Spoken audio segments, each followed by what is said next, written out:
Good afternoon. This is a Devar Torah on Parshas Emor. It is and I will be speaking about that topic. Also, this is Parshas Emor always comes in the Parsha, is usually the Parsha prior to Lag BaOmer, the 33rd day of counting the Omer. And I would like to discuss both the topic of the Sfiras Omer and the significance of the 33rd day, which is not specified as anything unique in the Parsha itself. In any event, the Parshas Emor starts with dealing with the Kohanim, the priests, and deals with whom they're allowed to make themselves tamei, spiritually impure, for a close relative. With the Kohen, regular Kohen, it can be its number of close relatives. His mother, his father, his son, his daughter, and his brother, and a sister who is not yet married. The Kohen Gadol, who's the high priest, is not allowed to matame and purify himself for any of them. And it then goes into instructions of what they're not allowed to do in mourning, and also discusses the types of women and the categories of women that a Kohen and a Kohen Hadiot can marry. And it then talks about the fact that only Kohanim who are perfect physically as well as spiritually and emotionally are allowed to offer the sacrifices. Anybody who is not, or taken sacrifices, but cannot offer them if they have some kind of physical condition, certain physical conditions, blemishes, and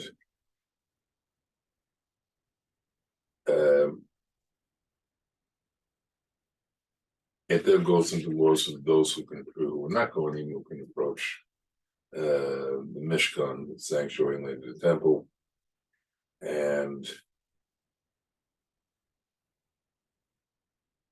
it then goes into the various offerings that can be brought, and then again, the sacrifices, since they're being served to the Almighty, must be without blemishes. It also passes a law that you cannot sacrifice both the mother, cow, and the calf on the same day.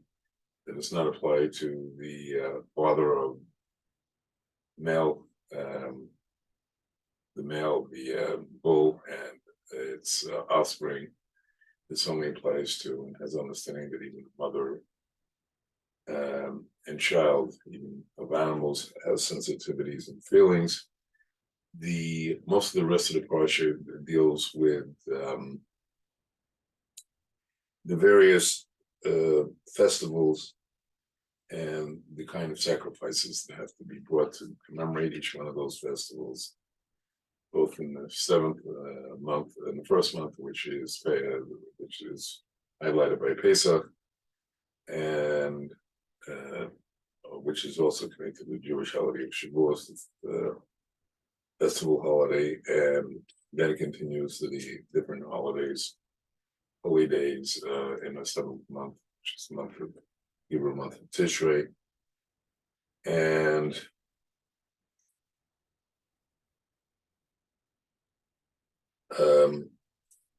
finally,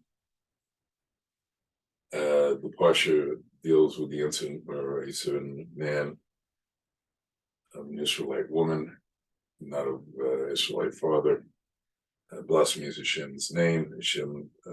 Moshe asks Hashem what to do with him, and he has to blaspheme the proper name of Hashem. He was to be taken out and stoned, and there was a general commandment. Interestingly enough, who was this? Says son of an Israelite, daughter. Was the child of the Mitzri, the Egyptian, whom Moshe killed. He had gone into the house of this woman. She thought her husband had come back to be with her. And in fact, it was the Egyptian. And that is the boy child we're talking about here.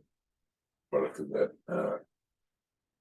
non-consented to union. And in any event, what I would like to focus on is the subject of the counting of the Omer, Tzviras Omer, as it's known in Hebrew, which consists of, on the second day of Pesach, one counts 40, one offers a offering, barley and Omer, it's a Hebrew measurement, in the Chumash, the books of Moses, and what happens then is one is supposed to count 49 days.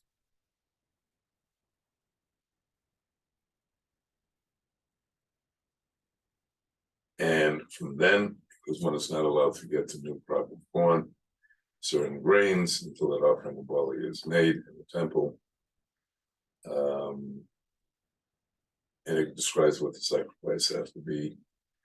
49 days are counted, and on the 50th day, as it says, Sritam Lachem Marachet Shabbat, Pasuk Tesvav, Meyom Avachem et Omer Tvav, Sheva Shabbatos, Betimos, V'chayenu.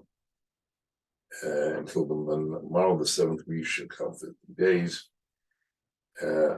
On record of Shabbat Shavis, Ters'u, Chamishim Yom, Yerutem, Mincha, Hadasha, Shem, and they would then bring a new meal offering, this time of wheat. And it's interesting that barley, at least in those days, was normally the food of an animal, that the animals, and wheat was for human consumption. And in other words, to show the elevation of level. And then there's a Jewish holiday of Shavuos, which is to commemorate, besides this offering, is to commemorate the giving of the Torah, the 6th day of Shavuos, the 6th day, excuse me, of the Jewish month of Sivan.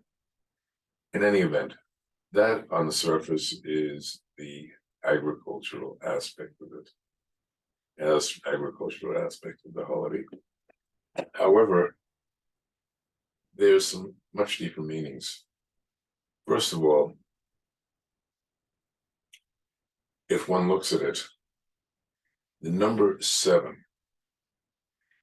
and its multiple of 7 times 7, 49, appears in a number of places, as is, first of all, what precedes is the first thing a holiday would command to keep is Shabbat. It's repeated, not a Yontif, but special day, but special every week. 7th day, again, that is to commemorate the 7 days of creation. The first 6 days were done by the mercy of Hashem. And on the 7th day, when Hashem rested from any new creative work, obviously maintained what he had already created, he gave the world enough koach, power, to survive, for the universe to survive the next 6 days, until there was a further renewal on the following Shabbat. And that cycle has been going on forever since then, the beginning of creation. There is those 7 days of creation, again, 6 days of labor. Hashem created the world in the 7th. We see other significant 7s. One other significant, this is based on the teachings of the Ramban and the Rekanati. As I pointed out, there are a number of other ones. As we're going to see in next week's Parsha, or a portion, which is actually a double one, Bahar Bakusai, that the people, that there was one had 6 years of when allowed was to do agriculture. And once they got on the land, and the seventh one was called the Shemitah, was the station of working the land for 1 year. It also included cancellation of debts. And it then counts up and multiplies, surprisingly, like we have the 7 weeks and 49 days. We say after 49, after 6 years, after 7 Shemitahs, in other words, 7 times 7, 49 years, is the 50th year, where there's also a Yobel, a celebration of Hashem. The Jubilee will be translated to in English, where the people then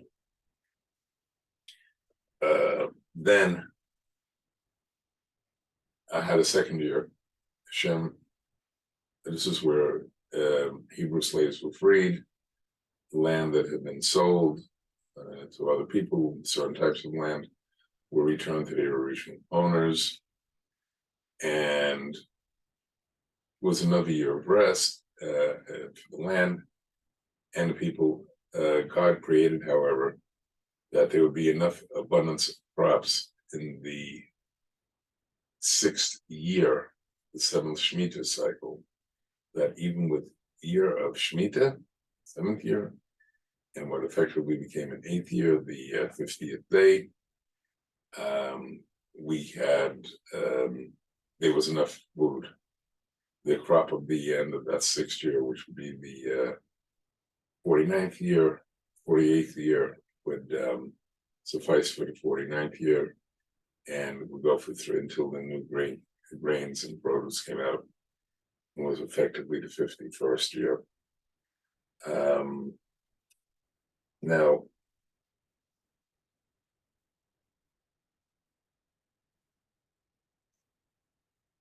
Now,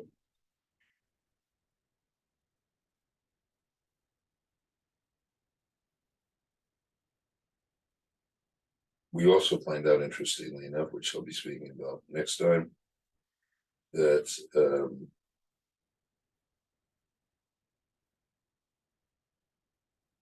we, in addition, have that the 7,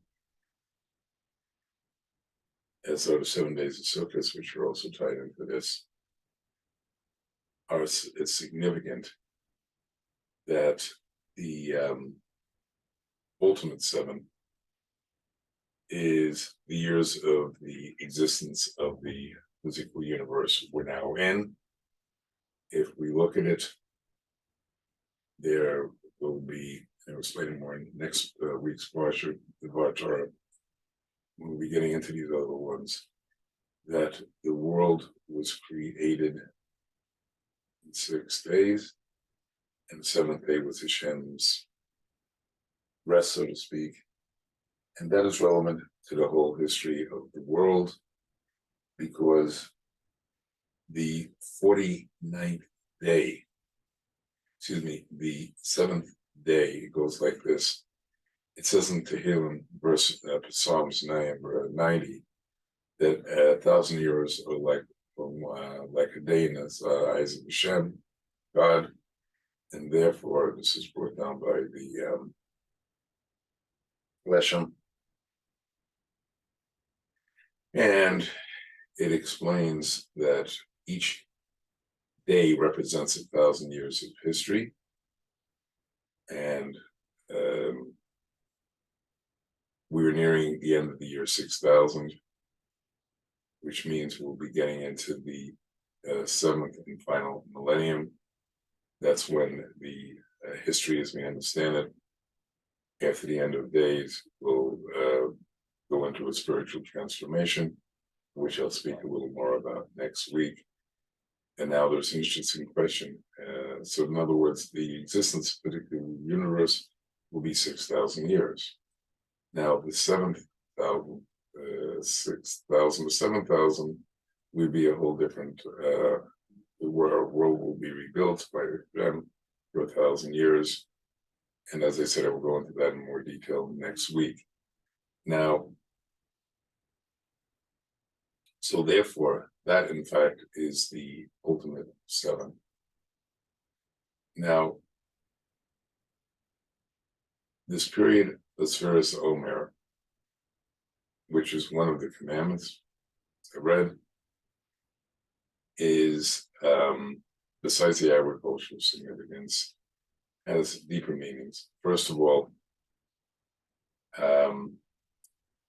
each one of those days represents different spiritual qualities we're supposed to work on, which emulate the 10 spheros of which Hashem created the world. And they go in combinations because 7 times 7. They go in different combinations because each one of them contains the other 6 qualities. And we therefore supposed to work on each one of those different qualities. These are the same type of qualities, obviously at a far more elevated level that Hashem used to create the universe. And when does whole process start? Second day of Pesach. Why? Because on the first day of Pesach,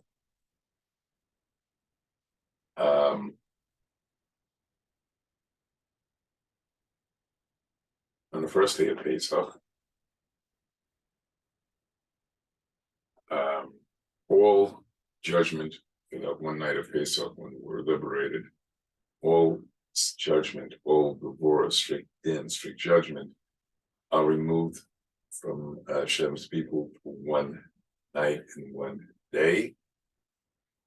And then our task, starting on the second night of Pesach and going right to Shavuos, is to elevate ourselves, using all the qualities that I said. And it is a process that, interestingly enough,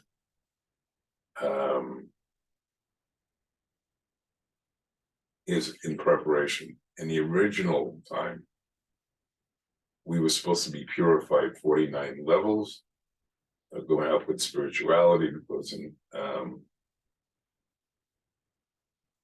Egypt, we had sunk to the level of the Egyptians, the 49th level of spiritual impurity. And now we're being cleansed from that gradually. And likewise, that's why even today we have the same system, because every year we're effectively reenacting, reconstructing the events that happened all those years ago. So before one could receive God's Torah and be pure, one had to be pure. Now, that is one aspect of it. Now, the governing force of the first part, and there were 3 qualities in which Hashem operates the world. One is rachamim, mercy. The second one is chesed, kindness. And the third one is gevurah, strict judgment. Now, originally, Hashem wanted to create the universe based on gevurah. That's why he used the term Elohim, talking about creation story. However, Hashem realized such a universe, such a world, which the universe is maintained, could not function that way at all. It was too impossible for human beings to do that. And so therefore the other quality was put. However, the period of Sfiras Omer, after we've had the elevation of Pesach and Hashem's power is manifested even more at the crossing of the Red Sea, where the Egyptian forces are destroyed miraculously, and Jewish people are saved miraculously. So it's a period of Gevurah. Now, this is reflected also in the famous story of Rabbi Akiva. He was a very righteous Rav who had raised 24,000 students. And Rabbi Akiva, because of his ancestry, was descendant of Sisera many generations ago. In fact, his grandfather was a convert, and those 24,000 students died during the period of Sfiras Omer. As I said, this period of the year going to Shavuos is a time of judgment, strict judgment. So why did these 24 students have to be wiped out? Because it explained there is such thing as war, strict justice, except they had mochim ketanot. They had small minds, which means even though they understood the thing of strict justice, they did not know how to temper and balance it with true belief, with chesed, respect for one's fellow man and woman, and they didn't respect each other's learning, and therefore God wiped them out because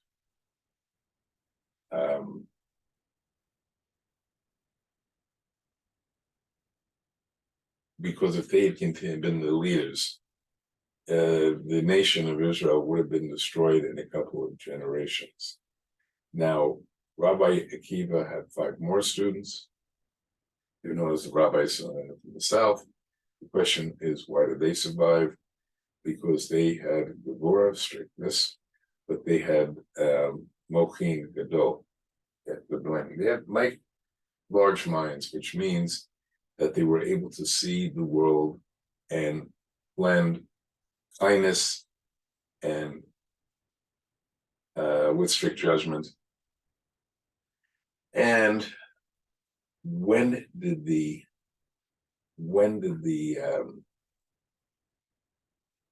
period of these killings, according to most opinions, stop was on Lag BaOmer, the 33rd day of the counting, because then the strict quality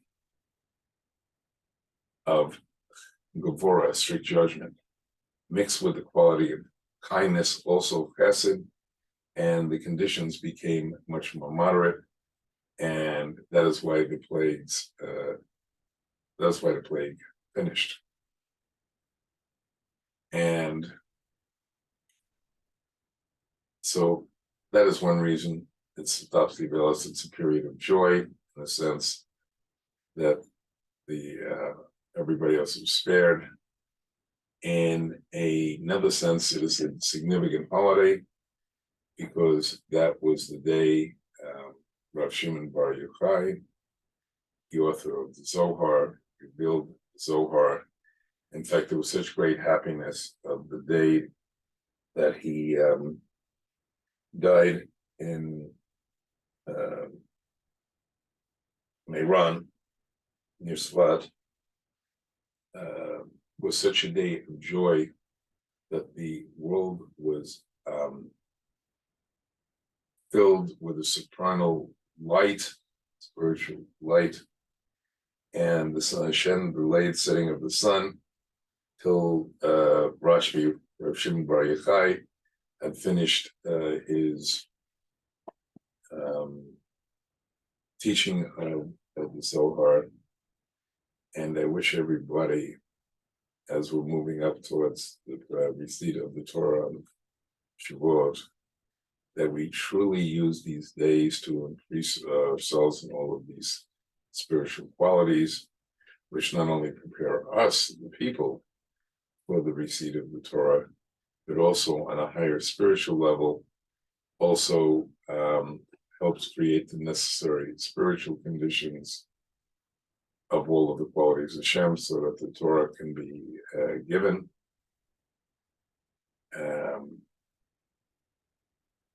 Good Shabbos and Shabbat Shalom.